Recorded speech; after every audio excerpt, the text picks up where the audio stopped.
Diálogos sobre el Libro de Mormón. Primer Nefi, 8:10.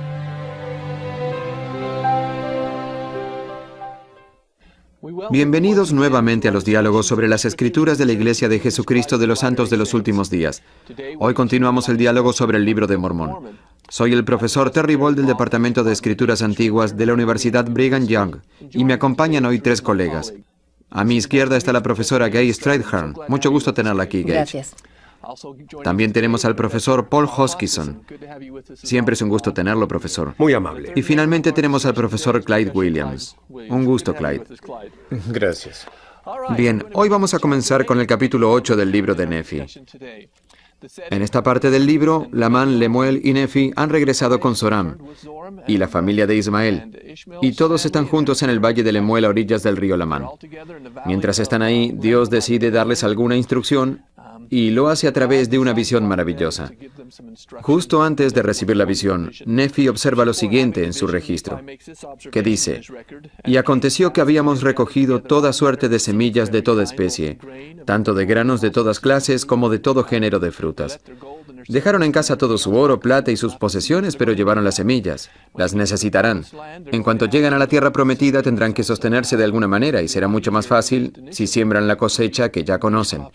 Más tarde, si seguimos este asunto a lo largo del libro, ellos empezarán a cambiar la cosecha por otra que resulta ser originaria de la tierra prometida. Y luego, vemos que Ley dice: «He aquí, he soñado un sueño».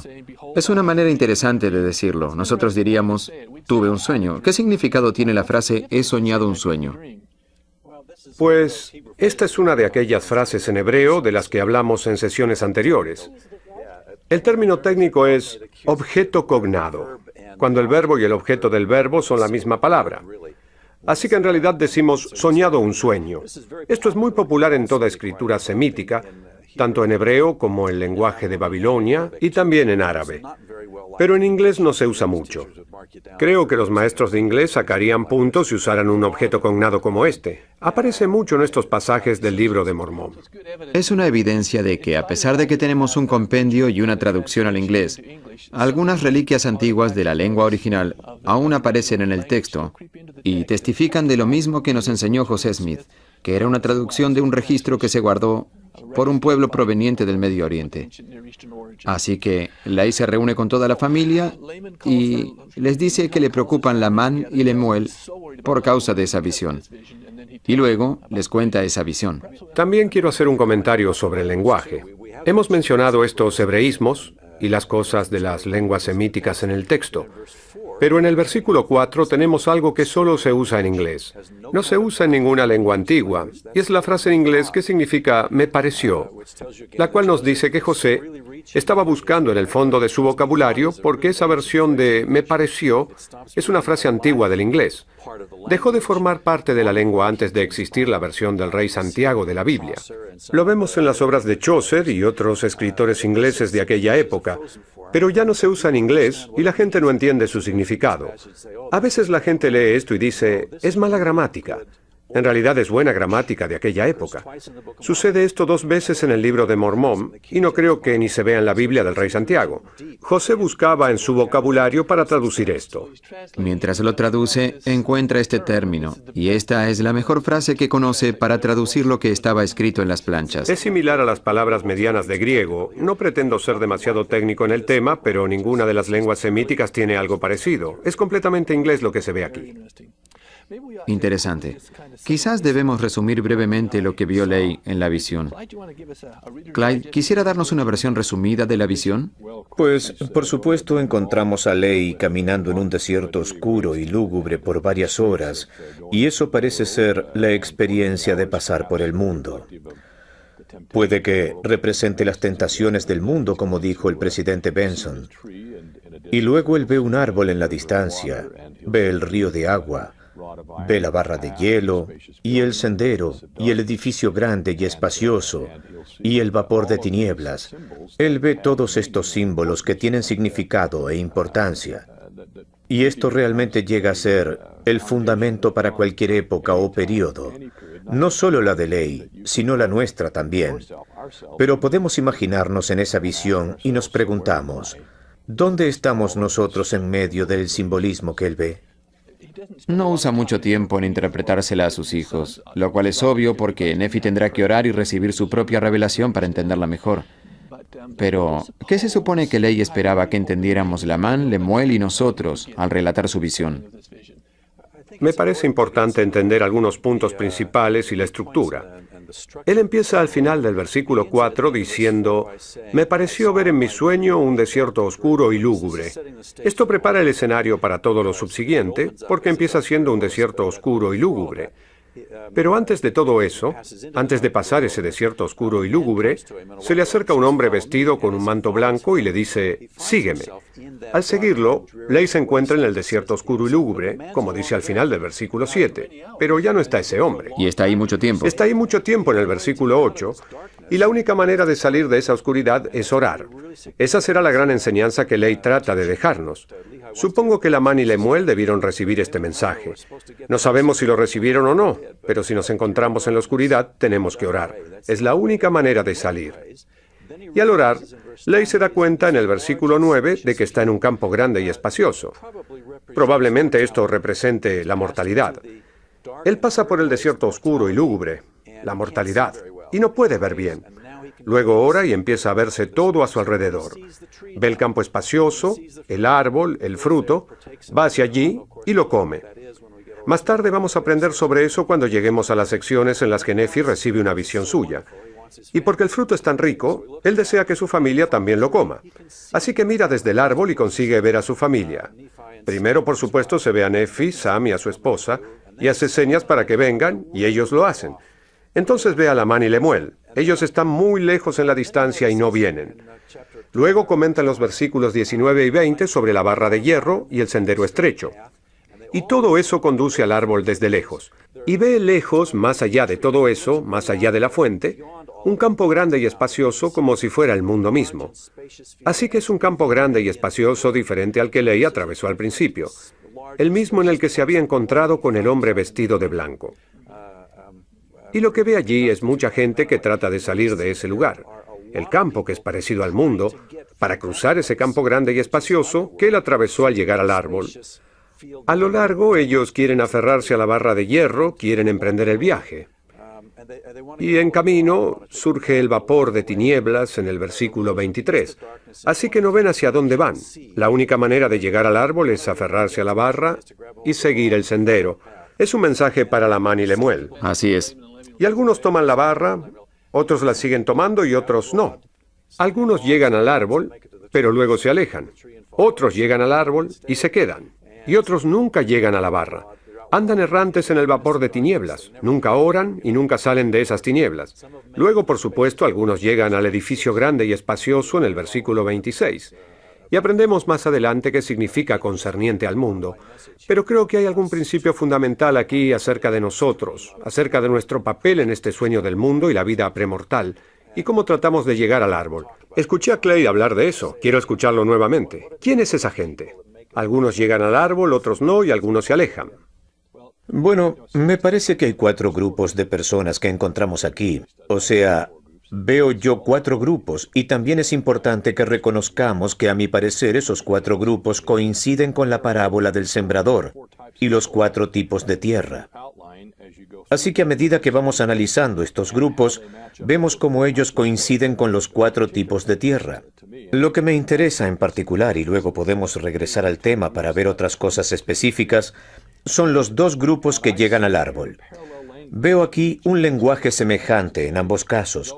Es decir, que los que llegan al árbol van a seguir adelante, y al emprender su viaje, o se aferran a la parte final de la barra de inmediato, o no consiguen tomarla.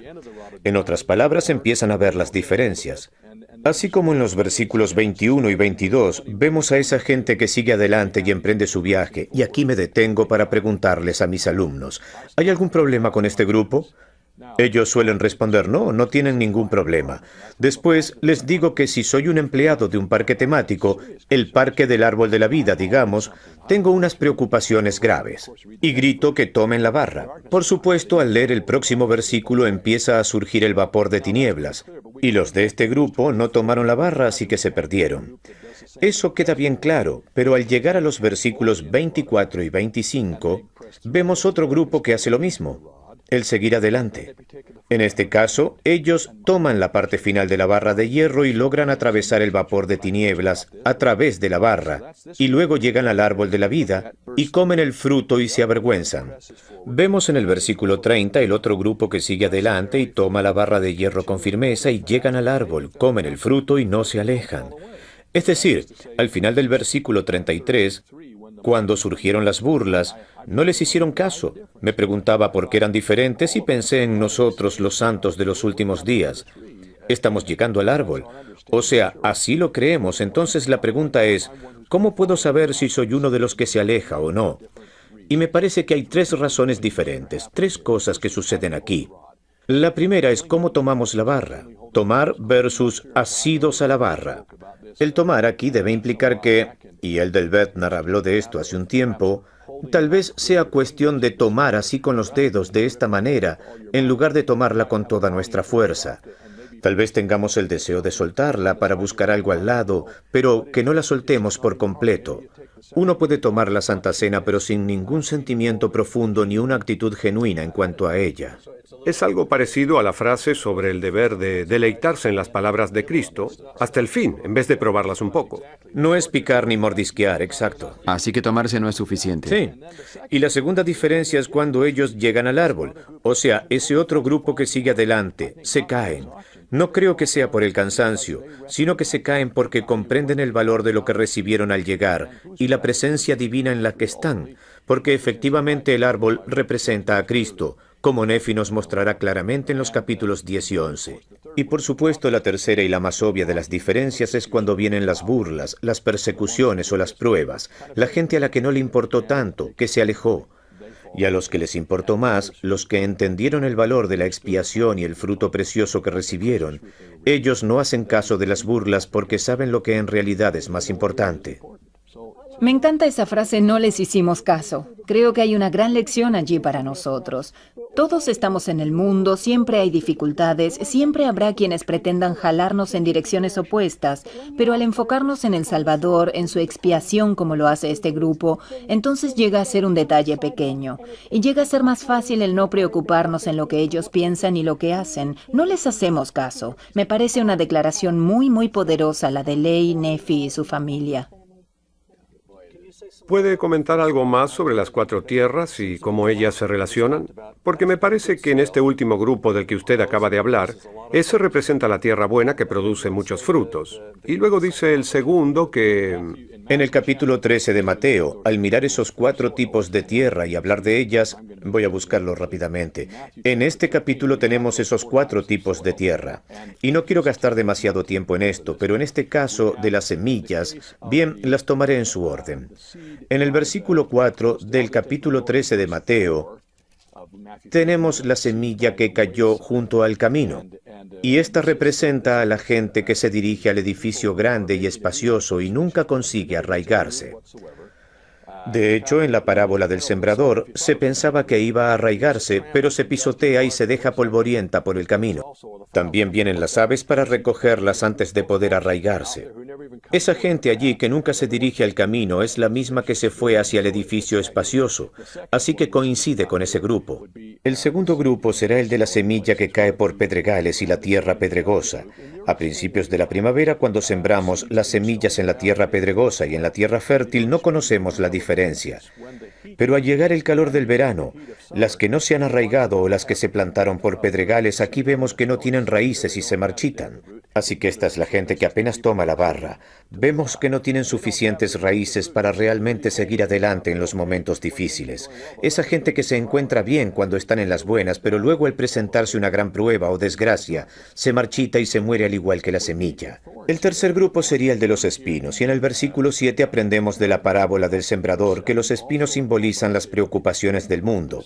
Esa gente es la que sigue adelante, pero en realidad nunca consigue aferrarse a la barra. Se pierde en el vapor de tinieblas, o sea, en las tentaciones del diablo, y se aleja. ¿Son ellos los que están avergonzados al llegar al árbol? Están avergonzados, así que...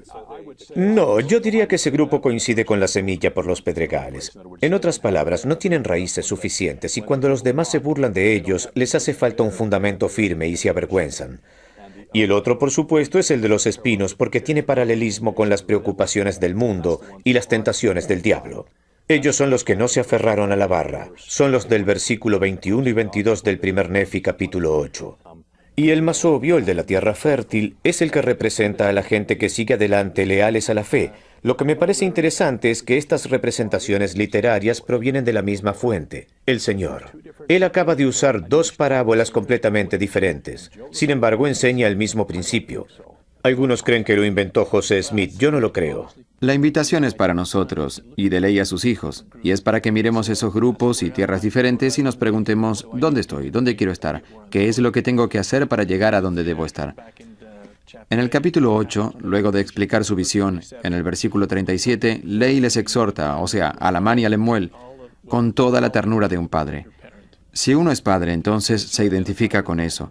La ansiedad que debió haber sentido de esta visión. Sabía que era del Señor y se preguntaba, ¿qué iba a pasar con sus hijos? Cree que aún se pueden salvar, y en ese momento era posible. Quiere que ellos vengan. Creo que esto se liga al capítulo 1, en el que hablamos de las tiernas misericordias del Señor.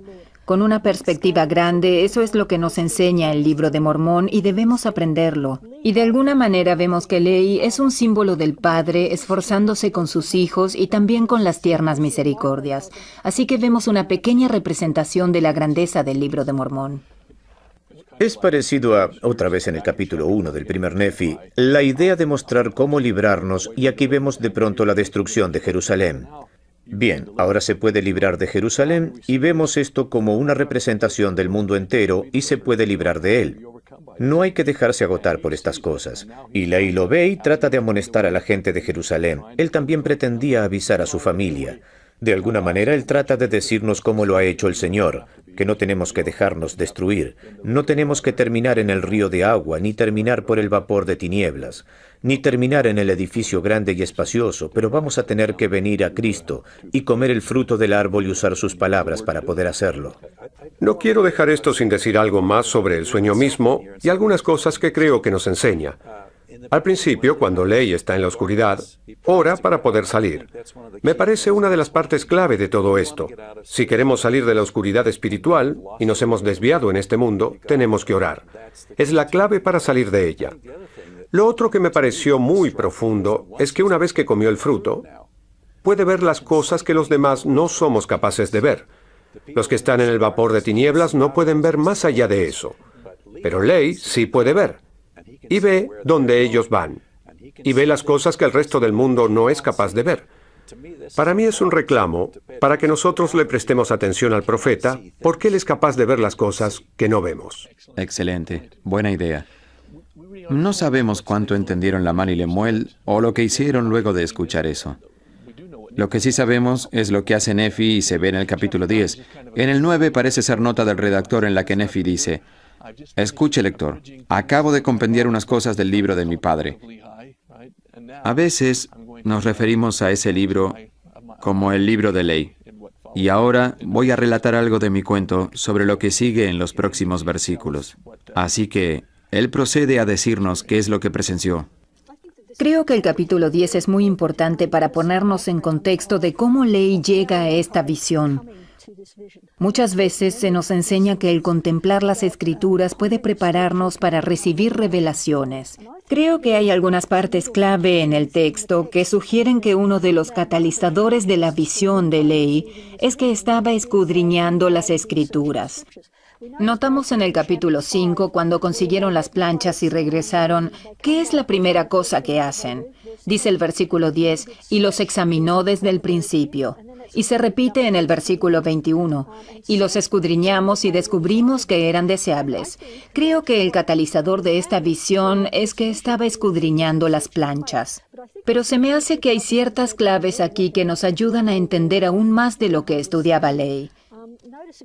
Lo notamos desde el versículo 12 en adelante. ¿En el capítulo 10? En el capítulo 10. Sí, mucho habló mi padre acerca de los gentiles y también de la casa de Israel, que se les compararía a un olivo cuyas ramas serían desgajadas y esparcidas sobre toda la faz de la tierra. ¿De dónde viene ese lenguaje de las planchas de bronce?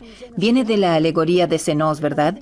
Creo que el hecho de que Ley tuviera una visión sobre un árbol, lo cual claramente es el árbol de la vida, y que tengamos la alegoría de Senos del árbol y todas las cosas que vienen de él, me pregunto si él se refiere a eso, es decir, con respecto a la dispersión de Israel. ¿Cómo le va a afectar a Ley? ¿Cómo le va a afectar a su familia?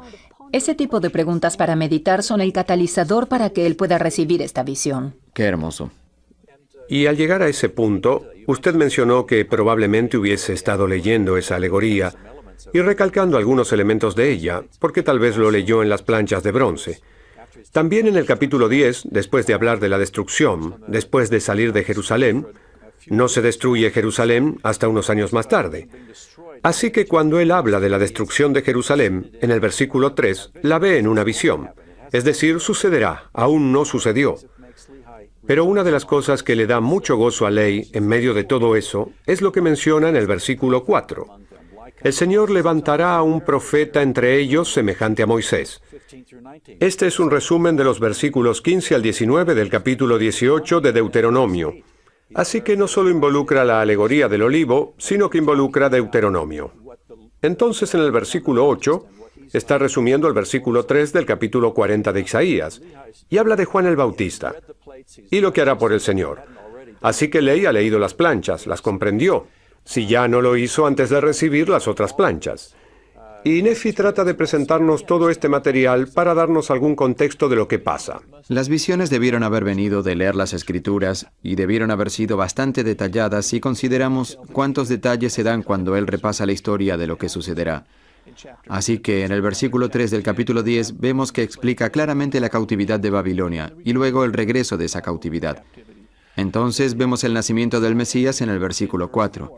Y luego vemos el ministerio de Juan el Bautista, hasta las mismas palabras que él habló en el versículo 8. Está allí para bautizar. ¿Y dónde va a bautizar? En Bethbara. Eso no se encuentra en Isaías.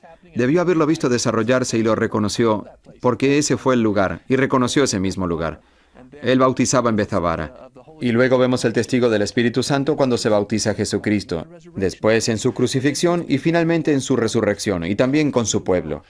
Estoy en el versículo 13, viajando al nuevo mundo, y luego a la dispensación de los gentiles, los que Cristo entiende que serán responsables de los convenios en los últimos días, con la responsabilidad de recoger al Israel dispersado.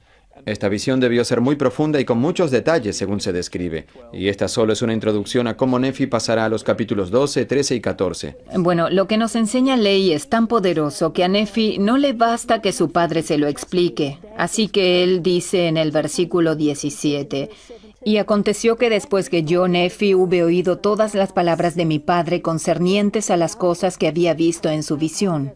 Aunque fue importante escuchar a su padre contar y enseñar el significado del sueño, Nefi sentía una gran necesidad de saber por sí mismo. Él necesitaba ver la visión y tener sus propias experiencias.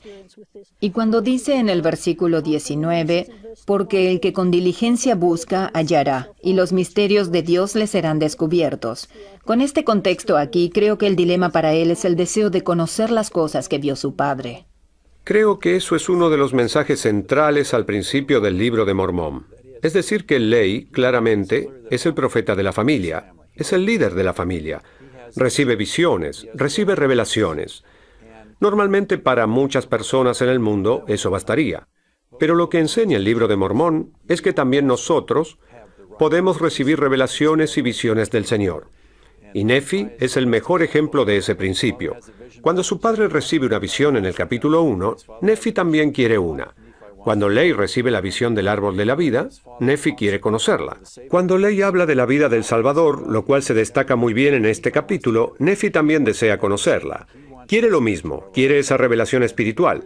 En realidad es una de las esencias principales del Evangelio restaurado de Jesucristo que se destaca al principio del libro de Mormón. ¿Lamán y Lemuel habrían tenido esa experiencia? Absolutamente. No la quisieron, pero podían tenerla. Hasta los de nuestras familias podrían tenerla. En el capítulo 15, mientras discutían sobre la visión de su padre, Nefi dice, bueno, ¿han preguntado? Responden no. Y dice, ¿por qué no? Porque él no nos da a conocer tales cosas. Es porque nos han preguntado y Nefi ha aprendido que si preguntamos, Dios nos contestará.